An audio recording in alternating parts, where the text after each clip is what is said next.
In this video, I'm going to dive into the biggest pros and cons of living in Spring Hill, Florida, so you can decide if you'd want to live here. My name's Frankie Gomez. I'm a realtor with eXp Realty, serving the greater Tampa Bay area. Also a native to Spring Hill. So if at any point in this video you have any questions about the area, give me a call or shoot me a text at 352-290-6841. Otherwise, let's get into it.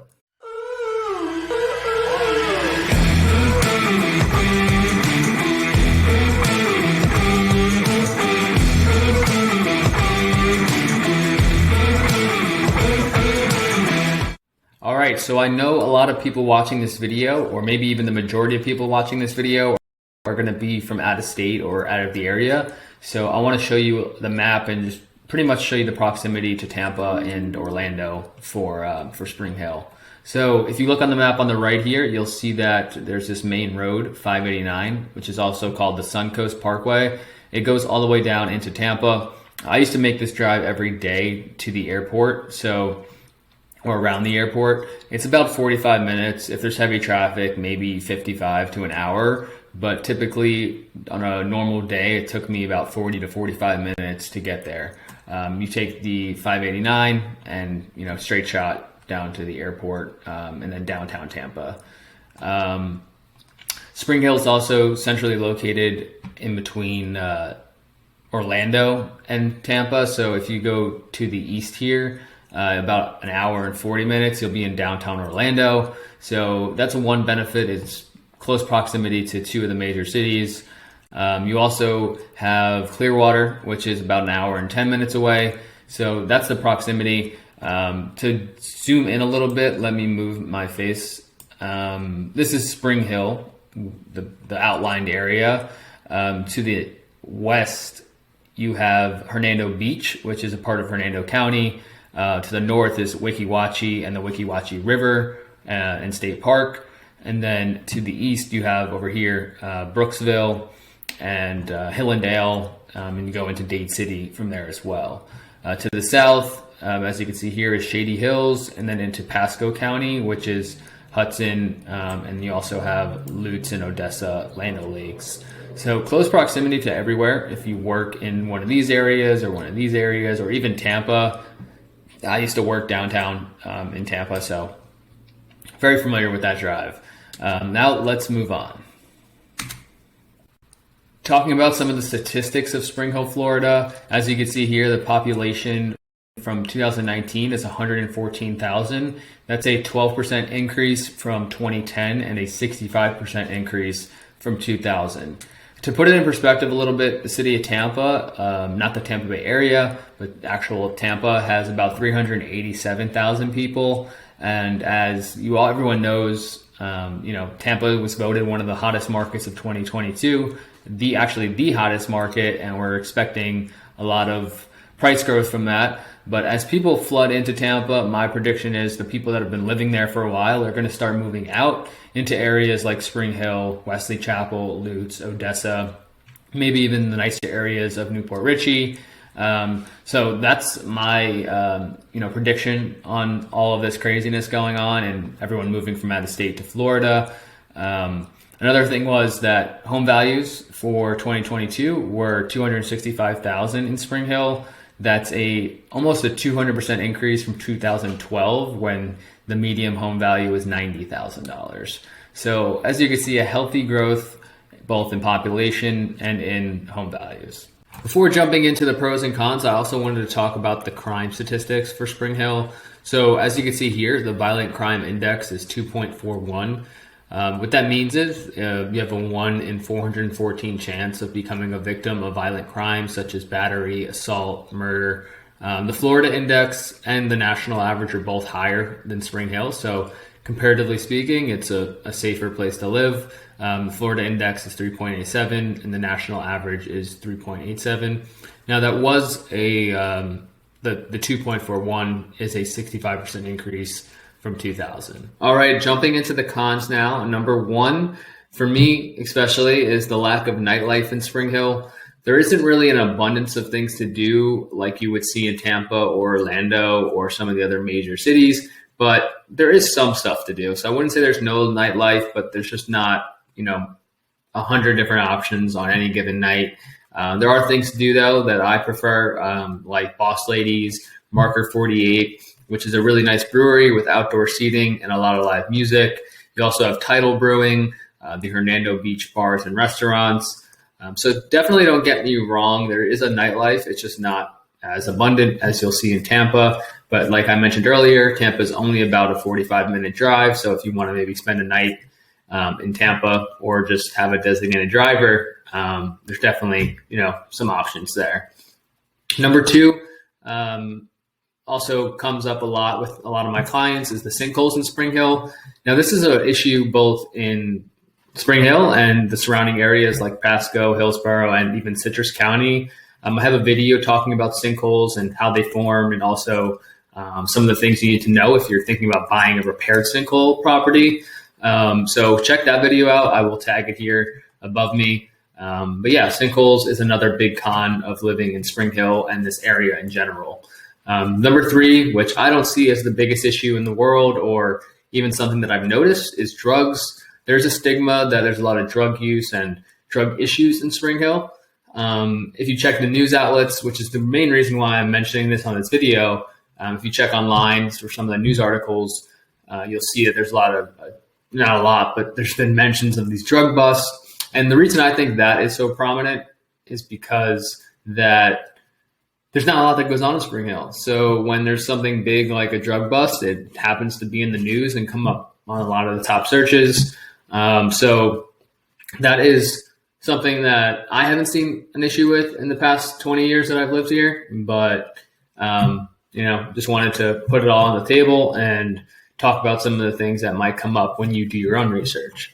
Number four is pretty much for all of Florida, but I think it's worthy of noting here in this video as well, and that is the bugs and humidity.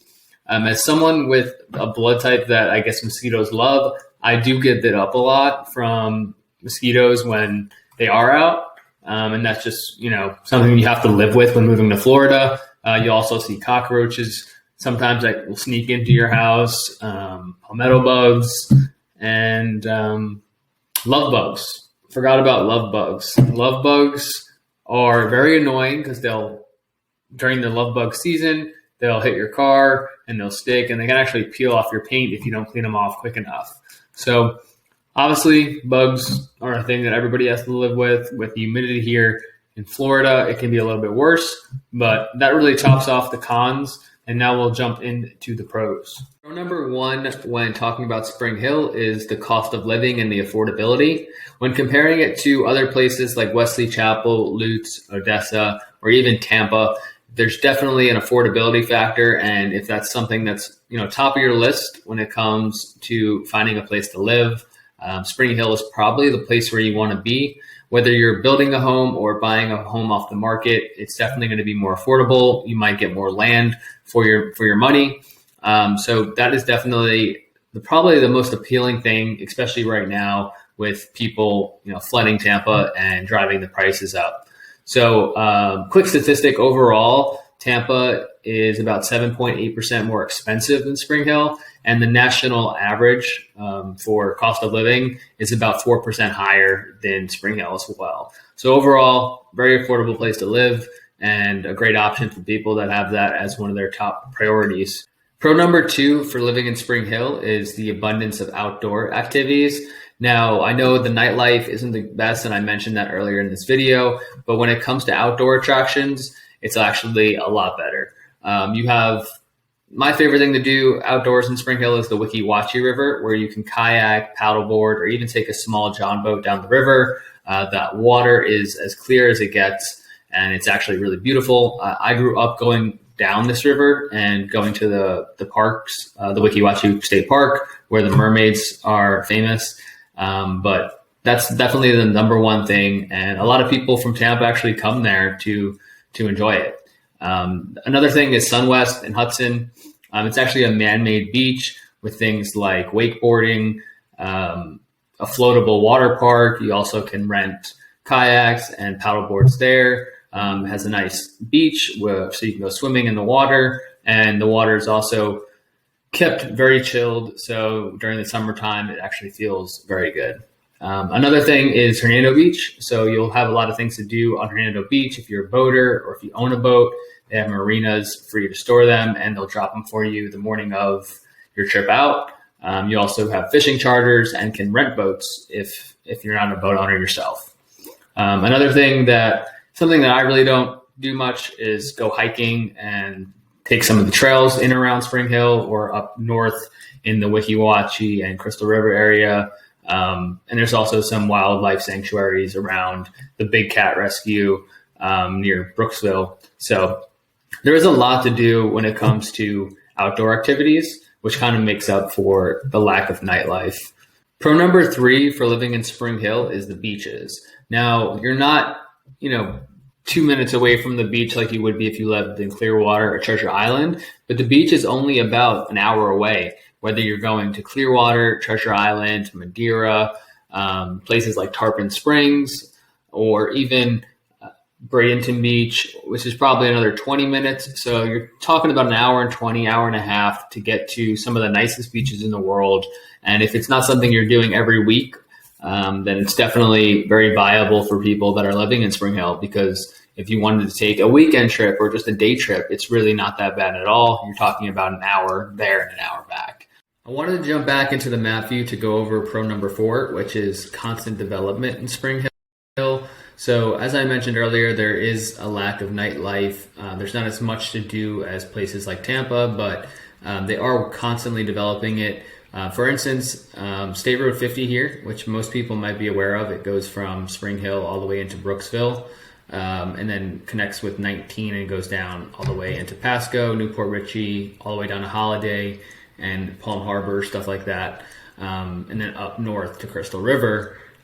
These roads are probably where most of the shops and main, big name shops are going to be, like Bell's, Ross, Target, Walmart, Sam's Club. But I wanted to talk about 50 because this is where a lot of the new stuff is being built. For instance, that new steakhouse that I mentioned is going to be built around here. And then we have all the new restaurants that have popped up in the past few years, like Bonefish, Longhorn, First Watch, Cheddar's, Bob Evans. We have a new Culver's, a new Aldi grocery store. There's a very nice and renovated movie theater with a bar and food that they serve, so you can eat and drink while you watch movies. Over here is all the shops like Ross. You have a Starbucks, Five Guys, Baskin Robbins, Dunkin' Donuts, Home Goods, Five Below. It's really just endless. I'm not even touching on all of the places that they've developed and built here. But it's just going to continue to grow. There's all this room left. We barely broke here when it comes to the development. I don't even know if we've passed here, to be honest. But there's really just endless opportunities. And like I mentioned, this has all happened in the past 5 years, where all this stuff has gone up, all this new stuff. And then I also wanted to talk about this area of Spring Hill, which meets at Mariner Boulevard. Mariner Boulevard cuts through Spring Hill and meets at 50, and then comes back down south to County Line Road, which is being expanded upon. There's been plans in place for 5 years for this road to be turned into a 4-lane road, and I think that's going to be happening in the next 2 years, where they're actually going to start it. But over here, you'll see more of the professional businesses like chiropractors, dentists, pediatricians. I believe there's a dermatologist over here as well. And then you also have places like the Adventure Coast Fun Park, which is in need of a renovation, but it just shows that there's a lot of opportunity on this road, and the county and state sees that because they're putting in a 4-lane road here. So a lot of opportunity for these landowners and these business owners to expand their businesses, or even sell their land to some of the bigger corporations for fast food and stuff like that. Because there's already a new Taco Bell, a new Walgreens, a new McDonald's, and some of those doctor's offices that I mentioned are also new as well. You also have Publixes all over Spring Hill. So you have one here, which is on 19 and goes into Hernando Beach. You have a Publix located right here. You have a Publix located right here. You have a Publix here, and a Winn-Dixie here, So no shortage of grocery stores and options no matter where you're living in Spring Hill. It's really abundant when it comes to shopping and convenience. There's also no traffic in Spring Hill, so you don't have to worry about that when it comes to comparing it to other places like Tampa. But overall, Spring Hill, in my opinion, is a great place to live. They're working on developing new things to do and enhance the experience of maybe dining and nightlife, and overall a great place for family. As I mentioned, they have the Summit Trampoline and Adventure Park, and then over here is where Locomo, the skating rink, is. You have Veterans Park, which is on this road, where a lot of sports games are played, like football. And then you have over here on this road, which is Barclay, you have Anderson Snow Park, where I grew up playing baseball. There's also a soccer field and softball as well. So constantly growing, constantly developing. As I mentioned earlier, the home values have been going through the roof over the past 10 years. Population has almost doubled. So, my prediction still is that a lot of people that are living in Tampa now are going to get overwhelmed with everybody moving to that area and want to move to areas like this, which will just cause more development for Spring Hill. I hope you all got some value out of this video. If you did, please be sure to like and subscribe. It really helps support my channel and encourages me to make more content like this. If you have any questions or want to just discuss real estate, shoot me a text or give me a call at 352-290-6841 or drop a comment below.